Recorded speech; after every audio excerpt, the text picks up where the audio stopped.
Story of A hearing loss in 15-year-old child. 15 साल के बच्चे में सुनाई खत्म हो जाना। दोस्तों, ये जो स्टोरी है एक ऐसे बच्चे की है जो बिल्कुल सही था, जन्म के टाइम में कोई प्रॉब्लम नहीं थी एंड टिल द 3-4 साल तक उसको ठीक सुनाई देता था। लेकिन धीरे धीरे जो है वो करीब जब ये 15 साल का आया तो जब उसको स्कूल में जब उसको उसके टीचर्स ने बोला कि ये पढ़ने में बहुत कमज़ोर है, तो पता लगा कि ये ध्यान नहीं देता, तो अल्टीमेट उन्होंने जब दिखाया किया तो उनको पता लगा कि इसको सुनाई नहीं देता एंड अल्टीमेटली उन्होंने जब कहीं यूट्यूब पे देख के और सर्च करके वो मेरे पास आए, तो मैंने देखा कि इस 15 साल के बच्चे में जो सुनाई ऐसा क्या हो गया है कि 15-year-old चाइल्ड के अंदर सुनाई चली गई।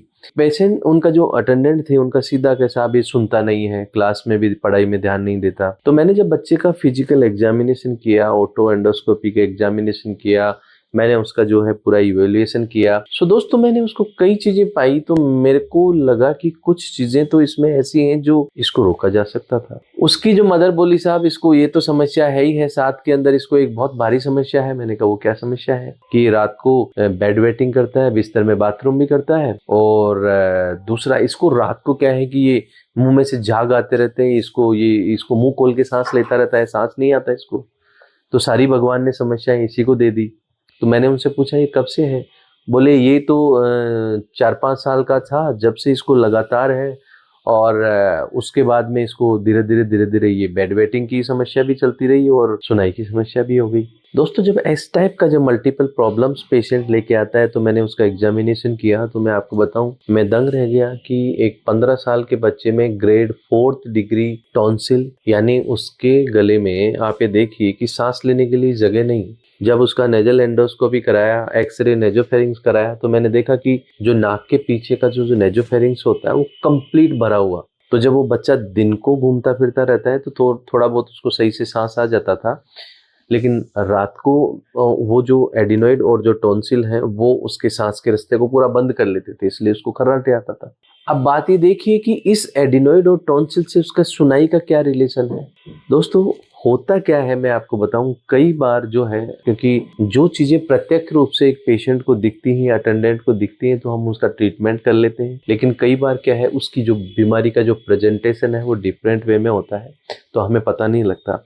इस बच्चे का क्या हुआ कि जो नाक के पीछे जो एडिनॉइड और जो टॉन्सिल का मांस था, तो उसने क्या है कि हमारी जो ह्यूस्टेकिन ट्यूब थी, अब ह्यूस्टेकिन ट्यूब क्या होती है कि हमारा कान जो है वो हमारा नाक के पीछे गले में खुलता है, तो वो एक ट्यूब होती है। तो उसमें एक कुदरत ने नियम बनाया कि ऑलमोस्ट जब हम सांस लेते हैं तो 10% हवा आती है जाती है, उसके कारण जो है वो हमारे को ईयर का वेंटिलेशन होता है। सो कुदरत ने दोस्तों क्या बनाया कि हमारी कान की जो ओपनिंग है वो नाक के पीछे के हिस्से में होता है, तो उससे जब हम सांस लेते हैं तो उसमें हवा आती जाती रहती है, ईयर का वेंटिलेशन होता है, और जो हमारा पर्दा है वो प्रॉपर काम करता है।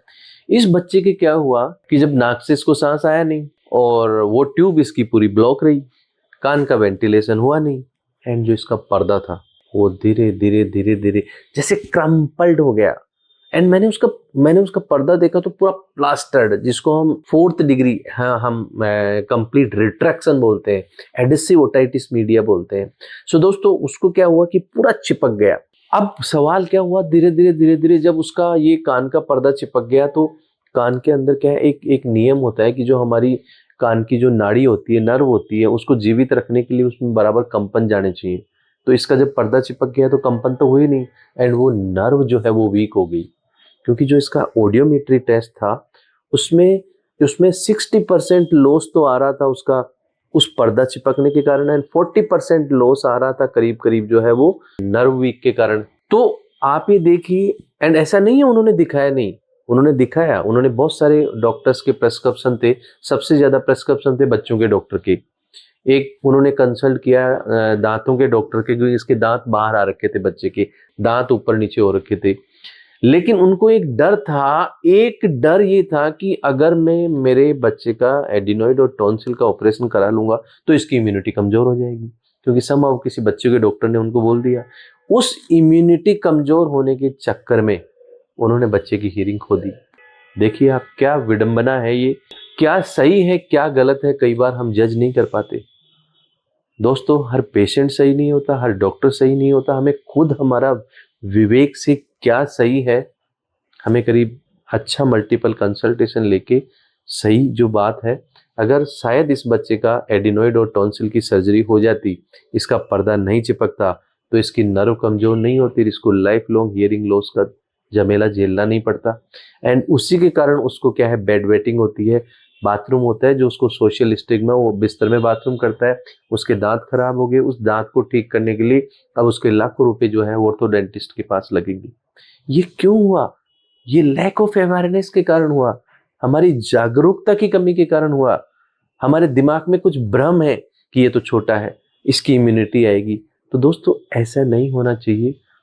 ये जो वीडियो जो लोग देख रहे हैं, अगर किसी बच्चे को वाकई में ऐसा है एंड अगर किसी डॉक्टर ने एडवाइस किया है, तो उसको आप जो है वो दरकिनार ना करें। वास्तव में जरूरत है तो कराना चाहिए दोस्तों।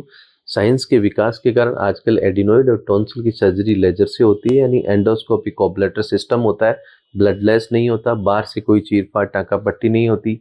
लेकिन आपको सांस के अंदर जो है वो ब्लॉकेज की प्रॉब्लम ठीक होगी, माउथ ब्रीदिंग की प्रॉब्लम ठीक होगी, उसके डेंटल स्ट्रक्चर का डेवलपमेंट सही नहीं होगा, बच्चा बेड वेटिंग नहीं करेगा, एंड जो एक कुदरत ने तोहफा दिया है, हमारी हियरिंग खराब नहीं होगी। इतने सारी चीजें अगर आपको उस प्रॉब्लम को ठीक करने से लाभ हो रहा है, तो definitely you should go for that. So दोस्तों, जाते जाते दिए गई बेल आइकॉन को प्रेस करना एंड यूट्यूब चैनल को सब्सक्राइब करना ना भूले, जिससे इस टाइप की अनेक अच्छी स्टोरी और उपयोगी वीडियोस का नोटिफिकेशन आपको मिलता रहे।